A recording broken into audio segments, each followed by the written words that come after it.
The terrifying thing about powerful men is not when they yell. It's when they suddenly go silent. The 42nd floor of Carter Global was so quiet that morning. Even the sound of heels against marble felt dangerous. Floor-to-ceiling windows stretched across the massive executive boardroom, revealing a gray Manhattan skyline drowned in rain, but nobody inside dared admire the view. 12 executives sat frozen around the polished black table, while Ethan Carter stood near the presentation screen, one hand braced against the edge of the desk, the other pressed tightly against his chest. Billionaire, CEO, Forbes cover icon. The man employees called a machine behind his back. But right now, something was wrong. His breathing had become uneven, short, sharp, like every inhale hurt. Mr. Carter? One board member asked carefully. Ethan didn't answer. His jaw tightened as he stared down at the financial projections on the screen without blinking. The room grew heavier by the second. Everyone noticed the faint tremor in his hand. Nobody moved. Nobody spoke. Because Ethan Carter hated weakness. Then suddenly he pulled at the knot of his tie like it was choking him. His breathing cracked. A glass of water tipped slightly beneath his grip. One executive half stood from his chair before sitting back down again, too afraid to intervene. And that was the exact moment Claire Bennett quietly closed her notebook. She sat near the end of the table, almost invisible as always, dressed in a simple navy blouse with her pale blonde hair pinned neatly behind her ears. She never interrupted meetings, never raised her voice. Most people barely noticed her unless they needed a schedule changed or a document printed. But Claire noticed everything. She noticed Ethan hadn't touched breakfast again. She noticed he'd already had 4 coffees before 10 a.m. She noticed the dark circles beneath his eyes getting worse every week. And now she noticed the panic attack he was trying desperately to hide. Without saying a word, Claire stood and walked toward him. Every pair of eyes followed her in stunned silence. Ethan looked up sharply, embarrassed fury flashing across his face.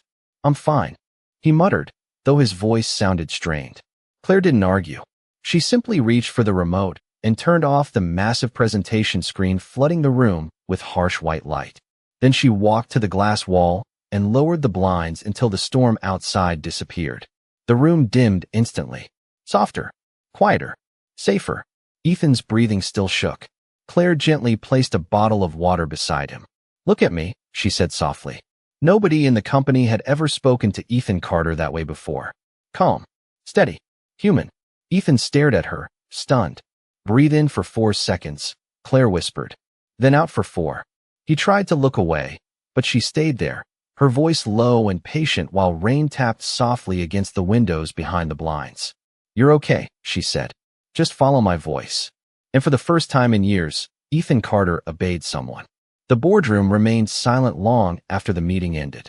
One by one, executives gathered their tablets and papers, avoiding eye contact as they slipped out through the glass doors. Nobody knew what they had just witnessed, only that Ethan Carter had allowed someone close enough to see him break apart for exactly 90 seconds. And somehow, the quiet assistant nobody paid attention to had been the one to pull him back together. Ethan stayed near the head of the table, loosening his cuffs slowly while rain streaked down the darkened windows behind him. He hated this feeling, the weakness, the loss of control. But more than that, he hated the fact that Claire Bennett had seen it.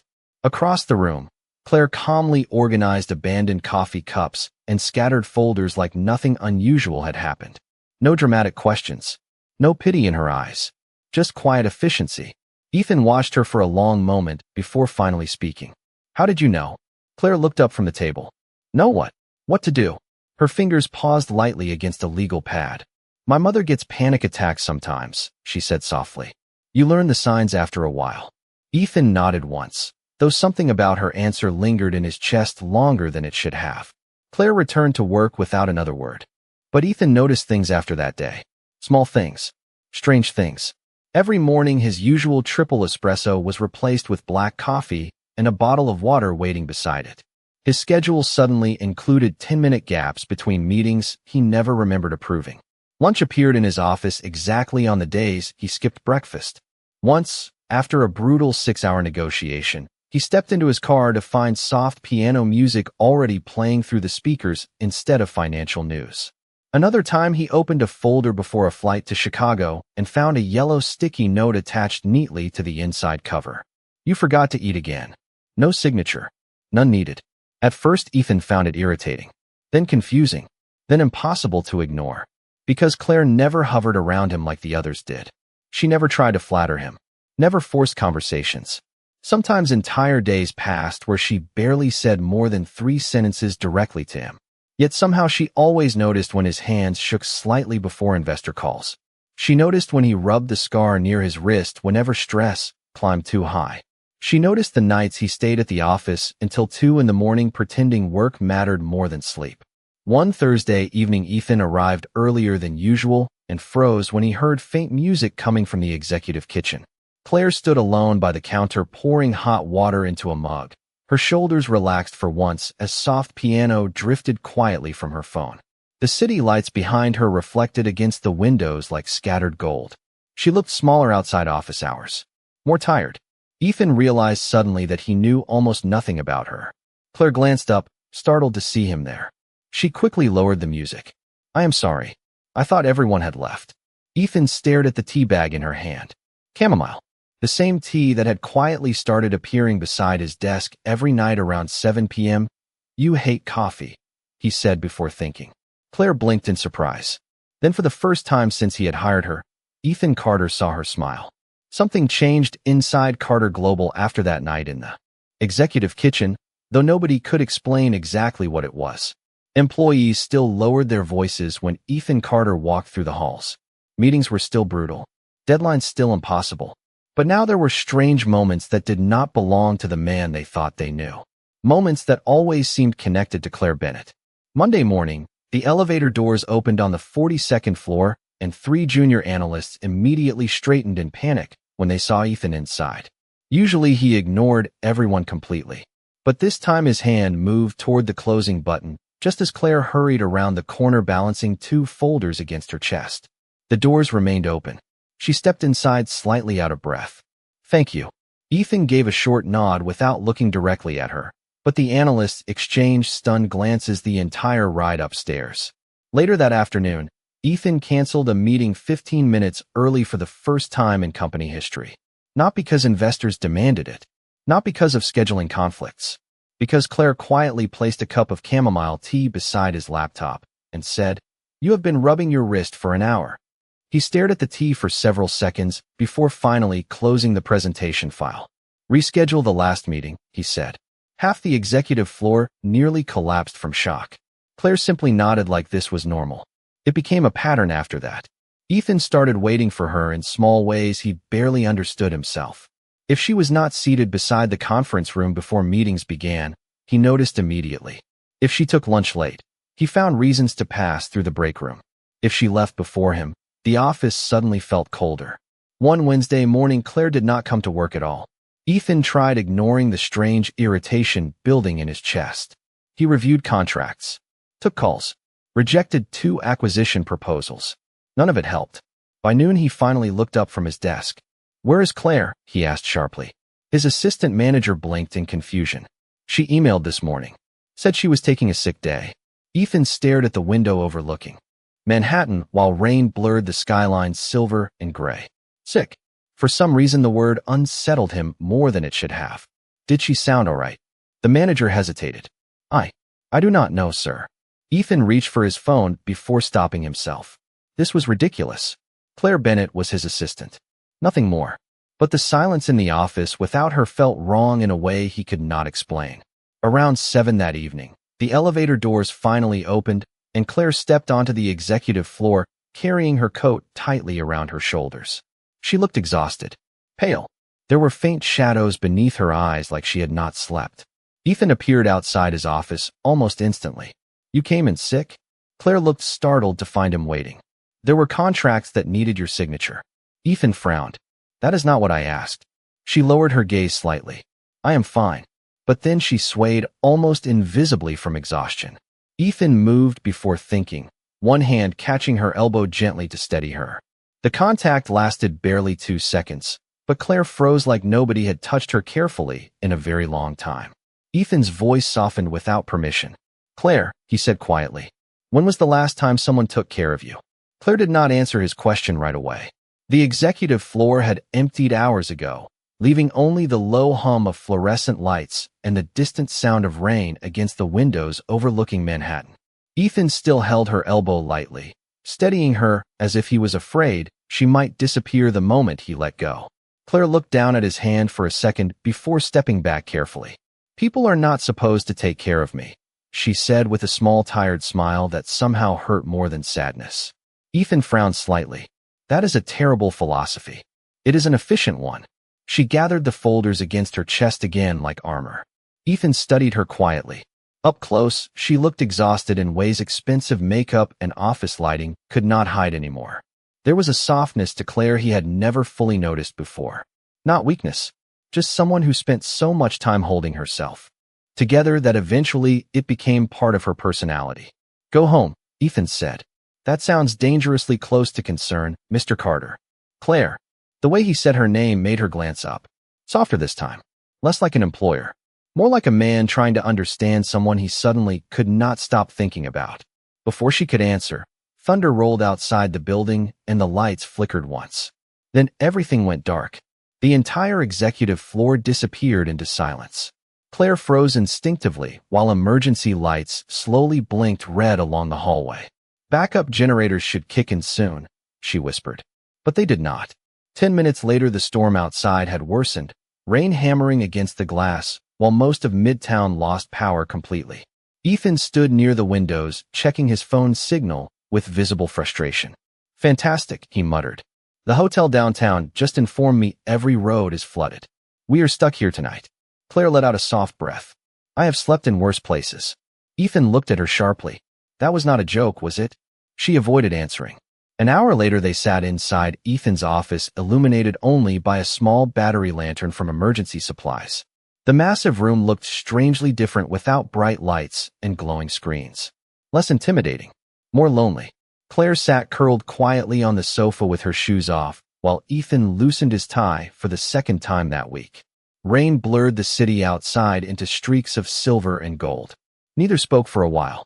Then Ethan finally broke the silence. "I have not slept properly in almost 3 years." Claire looked over slowly. Ethan stared down at the untouched glass of whiskey in his hand. "Every time I close my eyes for too long, I hear the phone call again." His voice remained calm, but something beneath it cracked quietly. "My father died during a business flight to Chicago. I was supposed to be on that plane." Claire listened without interrupting. Ethan gave a humorless smile. "Everyone thinks I became obsessed with work because I love money." He looked toward the storm outside. "Truth is, if I stopped working long enough to think, I remember things I do not want to remember." The office grew quiet again except for the ring.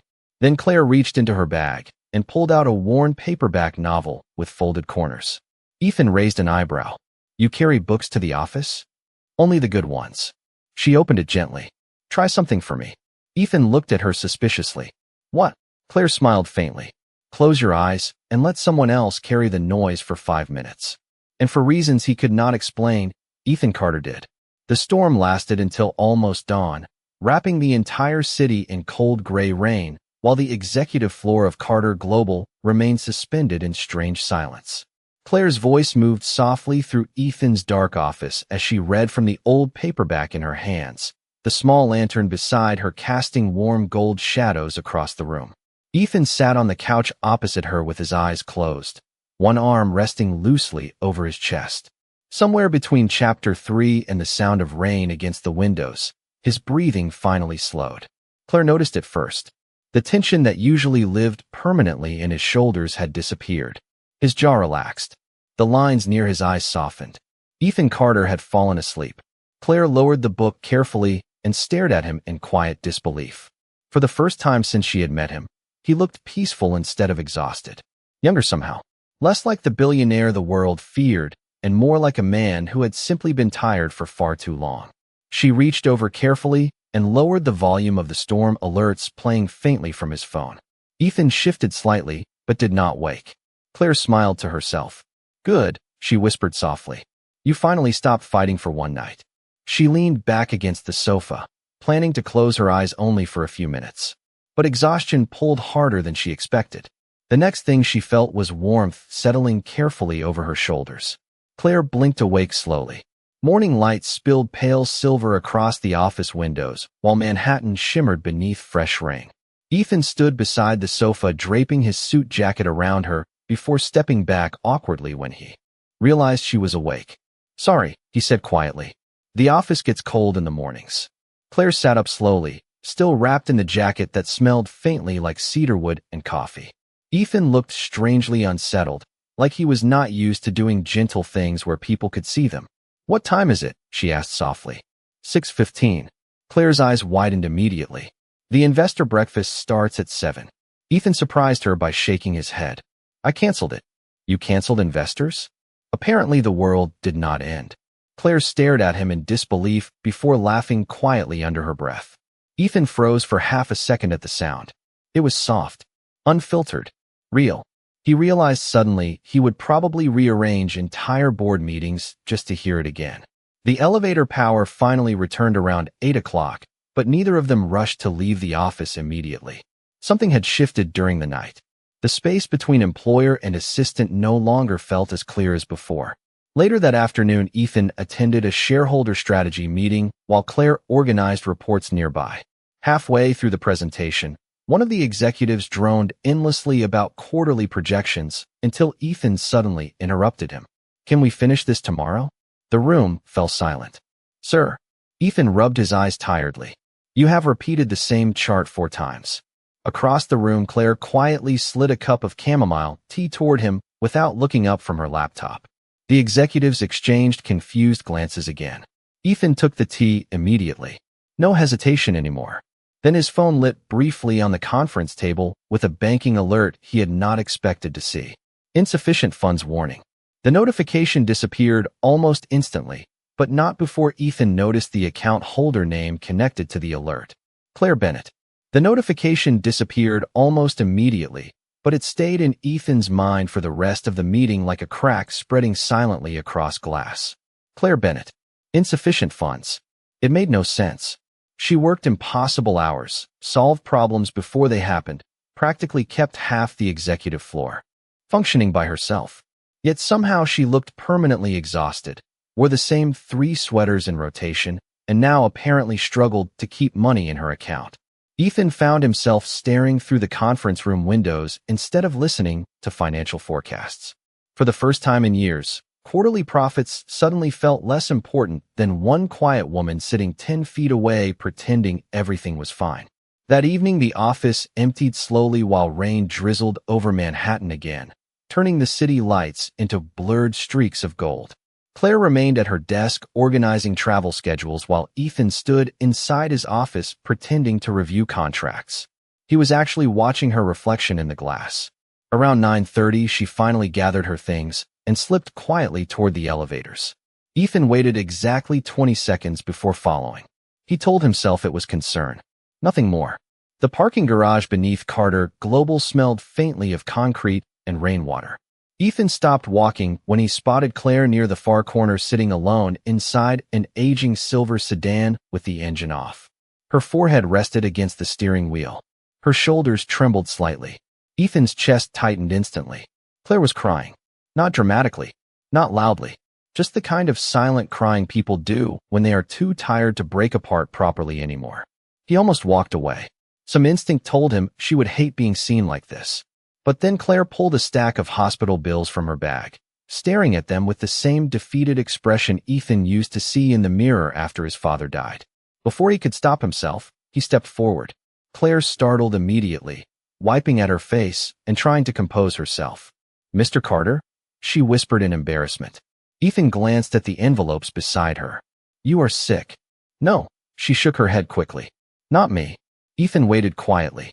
Claire stared down at the bills in her lap. "My mother has leukemia," she admitted softly. The insurance stopped covering part of her treatment 2 months ago.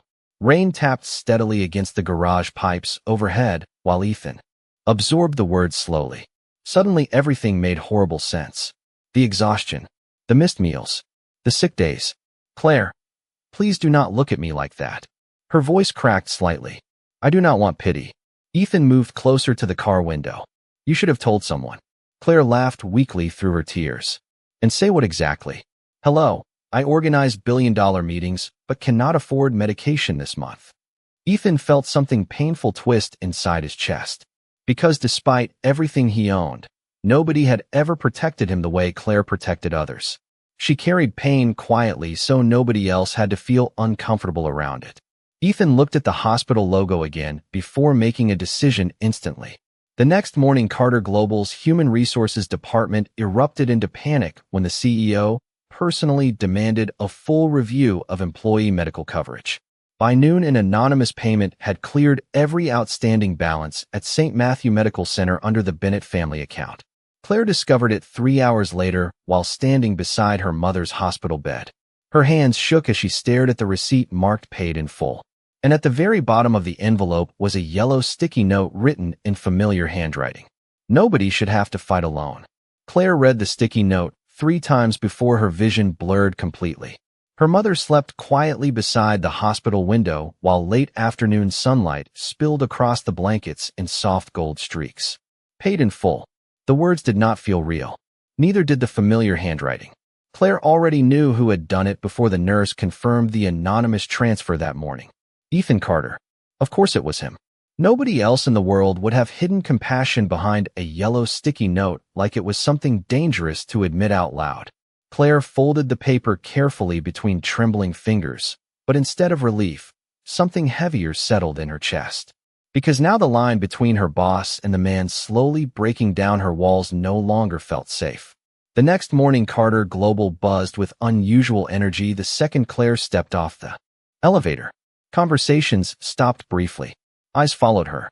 2 assistants near reception lowered their voices the moment she walked past. Claire frowned slightly, confused by the sudden tension hanging across the executive floor. Then she saw Ethan.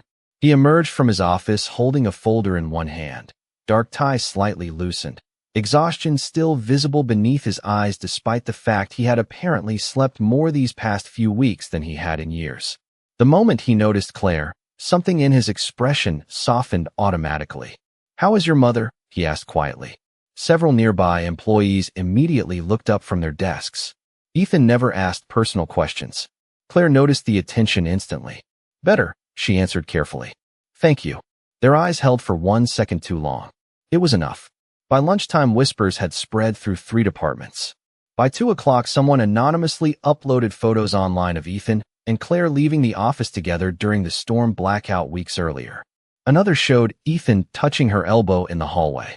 Another captured them laughing faintly beside the elevator at 7 in the morning. The captions were cruel. Billionaire CEO secretly involved with assistant. Promotions for favors. Gold digger scandal at Carter Global.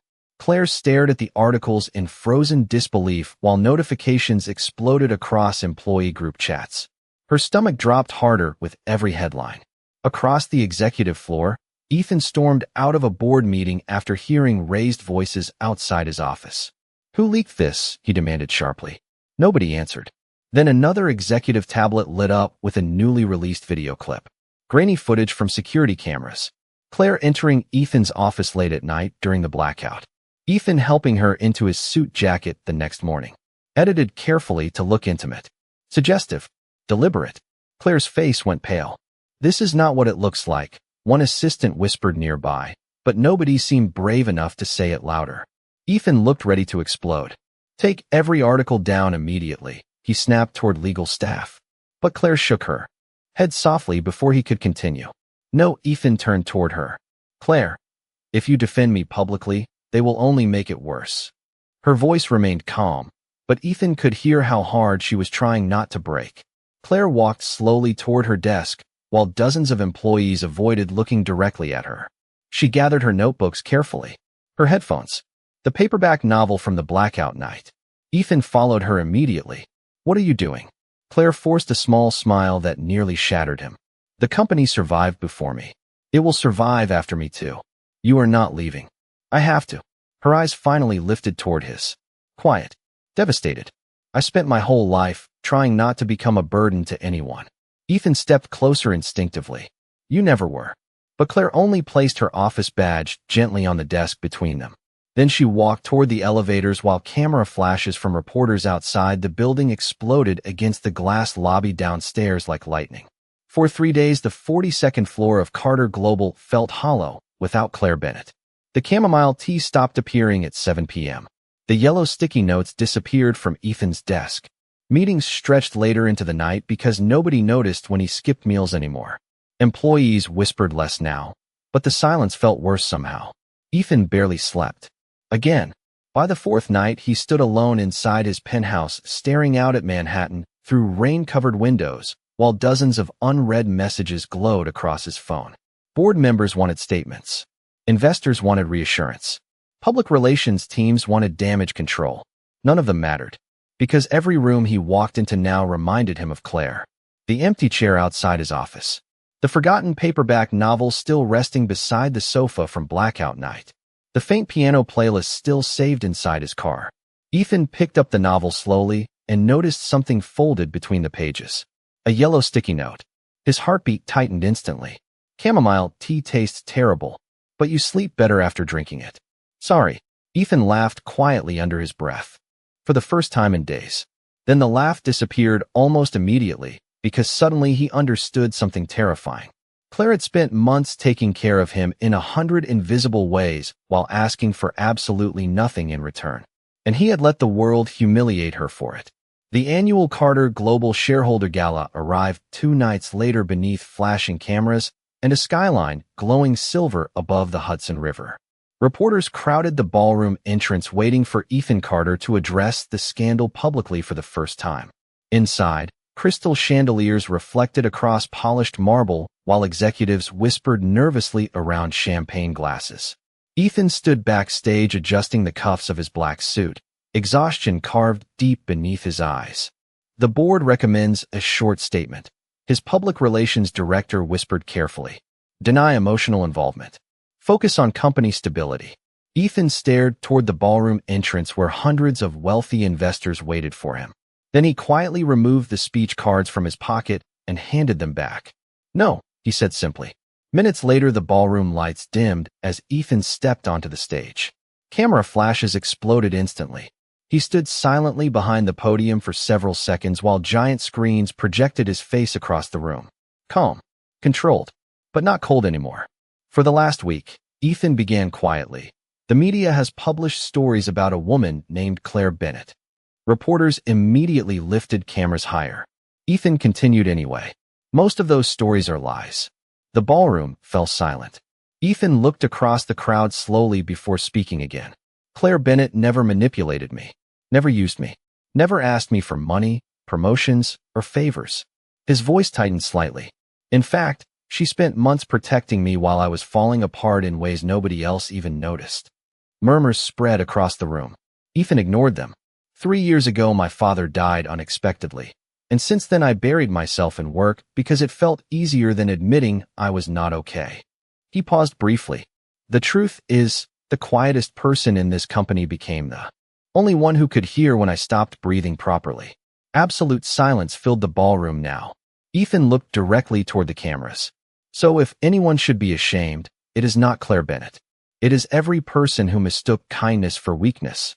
Then, for the first time in Carter Global history, Ethan Carter walked away from the shareholder stage before finishing the event.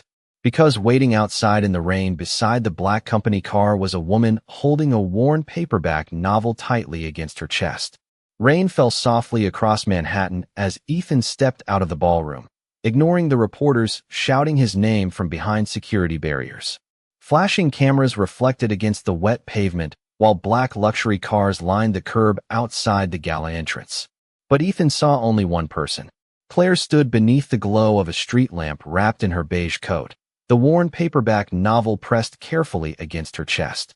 Her blonde hair moved lightly in the cold wind, and for a second Ethan forgot the city existed around them. Claire looked at him quietly as he approached.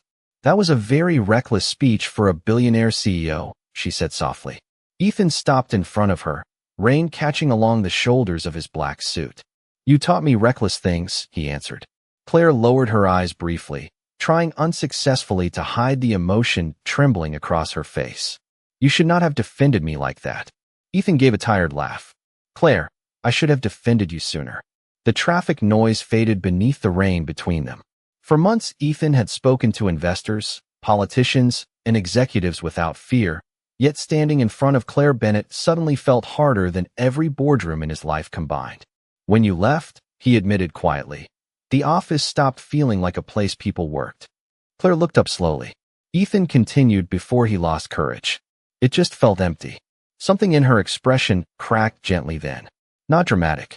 Just the exhaustion of someone who had spent too long believing she had to survive everything alone. Ethan stepped closer carefully. You once asked me when somebody last took care of you, he said. I think I finally realized the answer was never. Claire's eyes filled instantly. Ethan reached into his coat pocket and pulled out a folded yellow sticky note, slightly wrinkled from being carried all evening. Claire recognized it immediately. You kept that, she whispered. Ethan nodded once. I kept all of them. Claire laughed softly through tears she could no longer hide. For the first time in years, Ethan Carter did not feel the need to hide his own emotions either. 1 year later, the top floor of an old brick building in Brooklyn overlooked the East River through enormous factory windows filled with afternoon sunlight. Soft piano music drifted across bright open rooms lined with paintings, bookshelves, and warm yellow lights. A small sign near the entrance read Bennett Wellness and Art Center. The center offered free art therapy and caregiver support programs for families struggling with illness and grief. Claire stood near one of the studio windows helping an elderly woman hang watercolor paintings while laughter echoed gently through the room. She looked lighter now, healthier, like someone who had finally stopped carrying the world entirely by herself. Across the room, Ethan watched her quietly with his hands in his pockets. He no longer looked like the cold billionaire from magazine covers either. The sharp edges around him had softened somehow. Employees at Carter Global still respected him. Investors still feared him a little. But now he slept through the night. Now he took weekends off sometimes. Now he smiled without realizing it whenever Claire entered a room. As the final guests filtered out of the center that evening, Claire noticed a framed yellow sticky note hanging beside